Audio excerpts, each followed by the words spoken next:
morning, everyone. I have been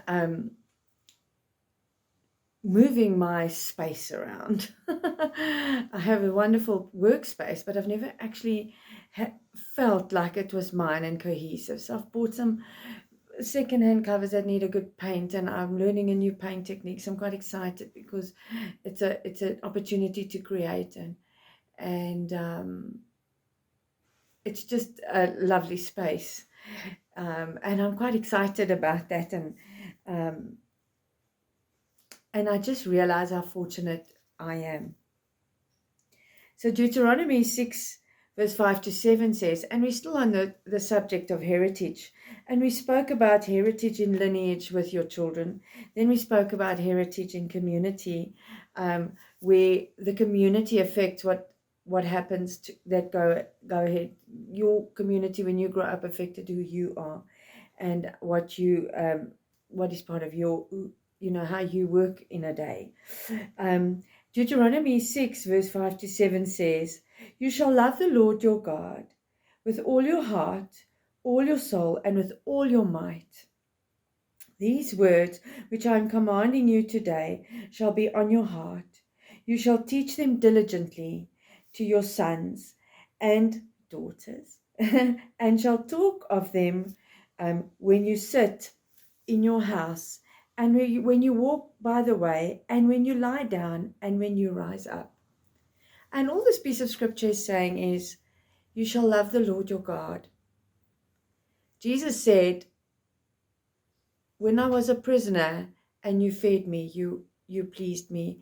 When I was hungry, when I was a prisoner and you visited me and you loved me. When I was hungry and you fed me, you pleased me.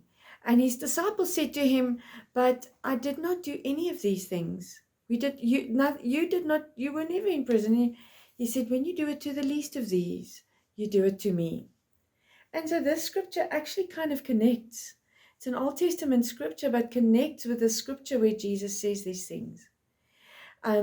Because it actually just says, when I'm in my house, I will be God's child to my children and my wife and my husband and the people who work for me in my house. And when I go down the street, when I ride in my car in the street, I will be God. I will be like God, and I'll bring his love and I'll bring his peace. When I go to work, I will do the same. When I sit down at a restaurant, whenever I do it, I will do it with that which God has taught me in my heart and as my weaponry and as my source of knowledge and the way I do things.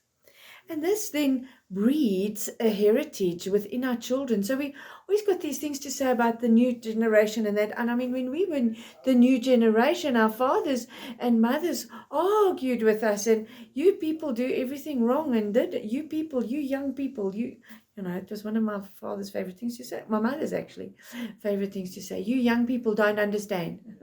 And no, we didn't. But if the one thing my mother did teach us, I have three sisters, and we love each other, and we can fight and we can be upset with each other and all that, but we love each other dearly. She gave us a heritage of loving your family. She cared deeply for her family. Then she gave us a heritage of helping in the church, which for some of us have translated beyond that.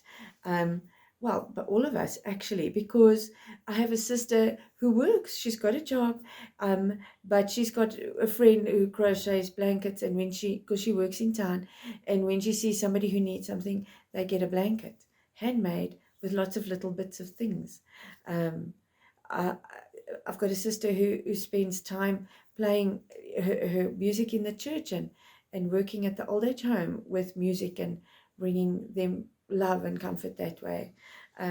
My other sister who's in England, she's a nurse, but she's a great community person, and she's actually, in fact, trying to build something into the community where she lives and beyond that. And so our heritage is a heritage of caring and love and giving and that. And when I look at my husband and the traditions that his family had, their heritage is also caring, specifically within your family. When COVID hit certain of the households in the family, we were helping, and they were helping us, and so we just pulled together. And so my children, I've even seen, now have this heritage of giving and loving and helping and caring. Um, and so that's how we can change the world. We can give our children, the next generation, a heritage of God in everything that we do. Think about it. And we'll speak again tomorrow.